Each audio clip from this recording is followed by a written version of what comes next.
Hello guys, welcome back to our channel Kalam Academy. Today we are going to study some useful examples of journal entries. आज जो है हम journal entries के कुछ examples देखेंगे. Generally जो use होता है जब हम ट्रांजेक्शन्स रिकॉर्ड करते हैं तो ज्यादातर ये एग्जांपल्स यूज होते हैं, तो वो हम सारे एग्जांपल्स जो है आज कवर करेंगे. देखते हैं, मैं एक एग्जांपल लिखता हूं. जैसे कि जब बिजनेस स्टार्ट होता है, कोई भी एंटरप्रेन्योर बिजनेसमैन जब बिजनेस स्टार्ट करता है तो कुछ कैपिटल लेकर के आता है, ठीक है. तो कुछ पैसे जो है बिजनेस में लगाता है, तो उसका एंट्री क्या होगा आज हम वो देखेंगे.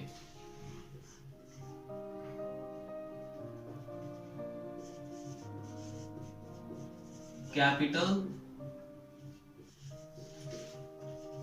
Brought by Rahul ₹50,000 into the business. Rahul भाई 50,000 रुपए बिजनेस में इंट्रोड्यूस किए हैं, 50,000 रुपया बिजनेस में लगाया है, तो उसका एग्जाम्पल ये था. अब हम जनरल एंट्री इसका पास करेंगे तो क्या होगा. एग्जाम्पल यहां पे ले लेते हैं. Cash account debit to capital account with 50,000. 50,000 रुपए बिजनेस में डाला, कैश आया, ठीक है. तो जो बिजनेस में पैसा आया है, जिस बिजनेसमैन ने बिजनेस में पैसा लगाया है, तो जो कैपिटल वो डाला है वो बिजनेस की लायबिलिटी है कि वो पैसे वापस बिजनेसमैन को करे. बिजनेस एंटिटी कॉन्सेप्ट है. Businessman and business both are separate to each other. तो ये जो कैपिटल है, ये कैपिटल एक तरीके का लायबिलिटीज है, और ये लायबिलिटी बिजनेस का है कि वो बिजनेसमैन को 50,000 रीपे करे. तो हमारा ये एग्जांपल था कैश अकाउंट डेबिट. कैश हमारे बिजनेस में आया है और लायबिलिटी ये क्रेडिट हो गया. ये क्रेडिटर्स इसलिए 50,000 से बढ़ जाएगा, ठीक. तो 50,000 हमने यहाँ पे डेबिट कर दिया, 50,000 कैपिटल से क्रेडिट कर दिया. तो यहाँ पे हम लास्ट में नरेशन देखेंगे. नरेशन क्या बनेगा. Being cash brought into the business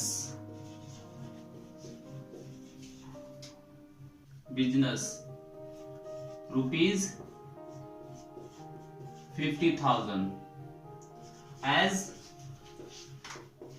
capital. तो ये था हमारा पहला एग्जांपल. कैपिटल लेके आया बिजनेसमैन, तो एंट्री क्या होगा. Cash account debit to capital account 50,000 से क्रेडिट हो जाएगा. नरेशन क्या बनेगा. Being cash brought into the business 50,000 as capital. Capital लेकर के आया 50,000 रुपए. अगर इस बिजनेसमैन ने अगर कोई लोन भी लिया है, यहां पे आप ऐड कर ले loan SBI.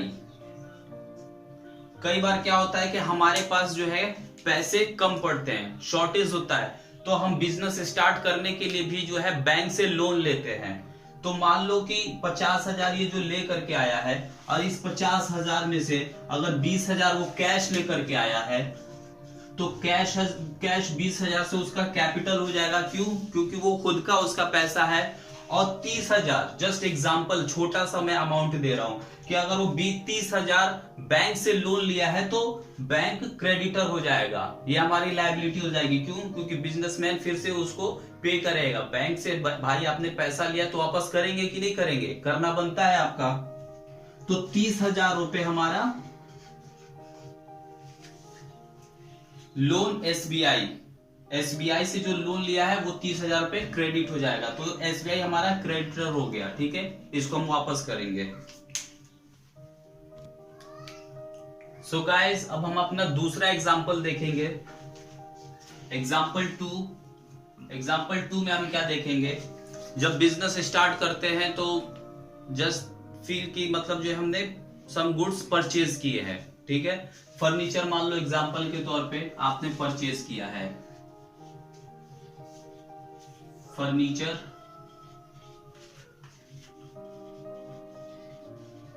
Purchased from Ram on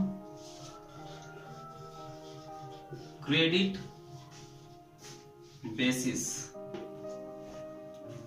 कितने का? ₹45,000। एग्जाम्पल है 45,000 का फर्नीचर परचेज किया है। कहां से? राम से, on the basis of credit. उधार पे 45,000 का माल खरीदा है। तो एग्जाम्पल्स में कई बार क्या देता है, फ्रॉम राम अगर सिर्फ दिया, अगर मैंने यहाँ पे मेंशन कर दिया है क्रेडिट बेसिस, अगर मैं ये ना लिखूं और फ्रॉम राम मैंने लिखा है, तो इसका मतलब भी यही हुआ कि उधार लिया है। अगर आपने कैश में लिया होता तो ये लिखता है यहाँ पे फर्नीचर परचेज ₹50,000, तो उसका मतलब ये हुआ कि आपने कैश बेसिस पे खरीदा है। लेकिन फर्नीचर परचेज फ्रॉम राम तो यानी क्रेडिट बेसिस पे, उधार पे लिया है। अगर मैं यहाँ पे लिख दूं कि furniture purchase on credit basis for ₹45,000, तो इसका मतलब भी कि आपने उधार में माल खरीदा है। तो इसका एंट्री क्या होगा? फर्नीचर बिजनेस में आया, फर्नीचर अकाउंट डेबिट, कितने से? 45,000। और क्रेडिट क्या हो जाएगा? राम। राम से हमने माल लिया है, तो राम को जब हम क्रेडिट कर देंगे तो हमारे क्रेडिटर हो जाएंगे, तो ये हमारी लायबिलिटी होगा, उनको रीपे करना। राम कितने से? 45,000।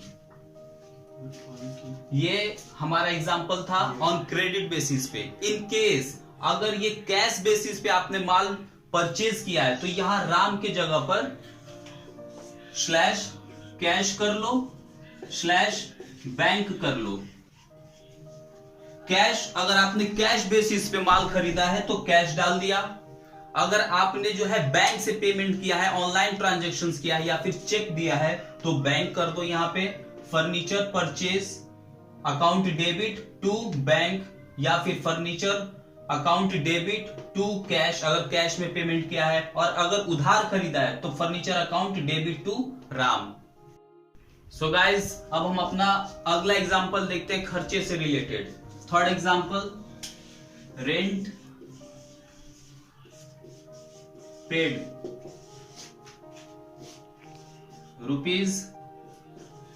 ₹15,000।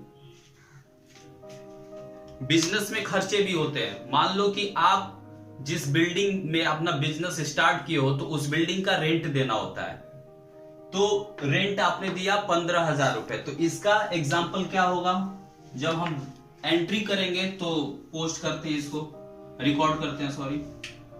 सो वेज रेंट पेड, खर्चा debit, rent account debit with 15,000।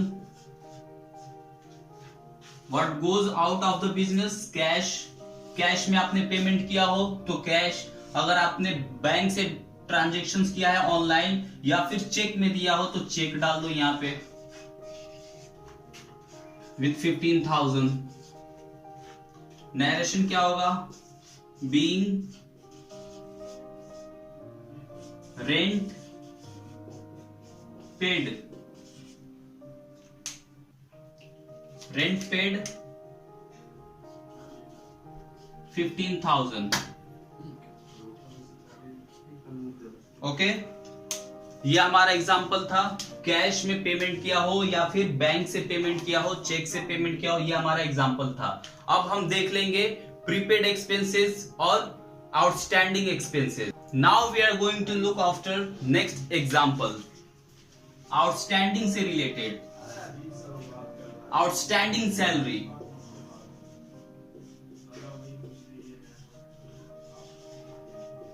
Outstanding salaries 75,000। कई बार क्या होता है कि सैलरी हम टाइम पे पेमेंट नहीं करते अपने एम्प्लॉय को, तो वो आउटस्टैंडिंग हो जाता है, बिजनेस की लायबिलिटी होती है कि हम उसको पे करें। तो हम जब इसको जो है रिकॉर्ड करेंगे तो क्या होगा हमारा रिकॉर्ड। एग्जाम्पल 4, सैलरी क्या है, खर्चा, सैलरी, सैलरीज अकाउंट डेबिट, और क्रेडिट क्या करेंगे, आउटस्टैंडिंग सैलरी, आउटस्टैंडिंग सैलरी कितने से, 75,000। Debit side and credit side both should be equal. If it is not equal then there would be any error. Okay, तो ये हमारा एग्जांपल था। Salary खर्चा है तो डेबिट। आप जानते हैं नॉमिनल अकाउंट्स का रूल क्या होता है, all expenses and losses debit, all income and gain will be credit. तो ये सैलरी हमारा खर्चा है, हमने डेबिट कर दिया, और आउटस्टैंडिंग हमारी लायबिलिटी है। तो लायबिलिटी किधर रिकॉर्ड होता है, क्रेडिट साइड में। बैलेंस शीट जो हमारा जब तैयार करते हैं तो लायबिलिटी साइड होता है और असेट साइड होता है। असेट साइड्स को हम क्या कहते हैं बैलेंस शीट में, डेबिट साइड, और लायबिलिटी साइड को हम क्या कहते हैं असेट्स में, लायबिलिटी साइड को हम क्या कहते हैं credit side. So this is credit, हमारा ये आउटस्टैंडिंग हो गया। तो हम नैरेशन पास करते हैं अब यहाँ पे, being outstanding salaries with the amount of 75,000 only. I hope कि आपको ये समझ में आया हो। So friends, our last example of prepaid expenses. prepaid expenses का जो है हम एग्जाम्पल देखेंगे। बिजनेस में कई बार क्या होता है कि हम खर्चे जो है एडवांस में दे देते हैं, एडवांस में पे करते हैं, ताकि हमारा माल जो है श्योरिटी हो कि हाँ हमारा माल मिलेगा, या फिर आप जिस बिल्डिंग में अपना बिजनेस कर रहे हैं तो उस लैंडलॉर्ड को भी एडवांस पेमेंट की कभी जरूरत होती है तो हम पे कर देते हैं। तो आइए देखते हैं prepaid expenses. Prepaid rent of rupees 1 lakh, 1 lakh रुपया रेंट एडवांस में पे कर दिया। ठीक है, तो हम इसको क्या करेंगे जब रिकॉर्ड करेंगे, प्रीपेड पे किया है। क्या पे किया है, रेंट पे किया है। तो हम प्रीपेड जब करेंगे तो वह आपका एक तरीके से असेट्स कहलाएगा। एडवांस में जब पे किया है, कोई भी हम पेमेंट जब एडवांस में करते हैं तो हमारा असेट्स है, असेट्स बढ़ जाएगा, कैश बढ़ जाएगा, खर्चे कम हो जाएंगे। नेक्स्ट ईयर जो खर्चा होना होगा वो खर्चा हमारा इस बार कम हो जाएगा। तो हम क्या करेंगे, हम पेमेंट कभी भी कोई भी पेमेंट करते हैं बिजनेस से रिलेटेड तो अक्रूवल बेसिस पे होता है। पेमेंट आज करें या कल करें, लेकिन ट्रांजेक्शंस रिकॉर्ड आज ही होगा बुक्स ऑफ अकाउंट में। तो प्रीपेड किया है भाई, prepaid rent account debit with rupees of 1 lakh, और यहां पे हम अपना रिकॉर्ड करेंगे rent, rent account with rupees 1 lakh. Narration क्या बनेगा, being rent paid in advance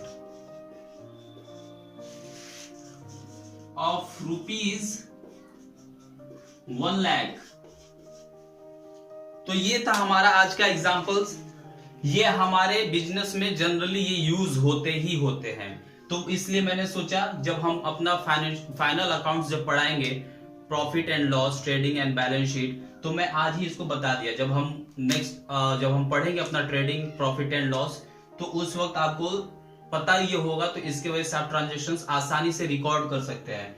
तो ये हमारा आज का एग्जांपल था। आई होप कि आपको ये वीडियो अच्छा लगा हो और ये चीजें समझ में आई हो। अगर आपकी कोई भी क्वेरीज है तो आप कमेंट बॉक्स में हमें जो है मेंशन करें, बताएं, मैं सारे क्वेरीज का जो है आंसर दूंगा। If you are watching on Facebook then please like our page And if you are watching on YouTube, then please subscribe our channel and don't forget to share with your friends and please like and comments. Thank you so much.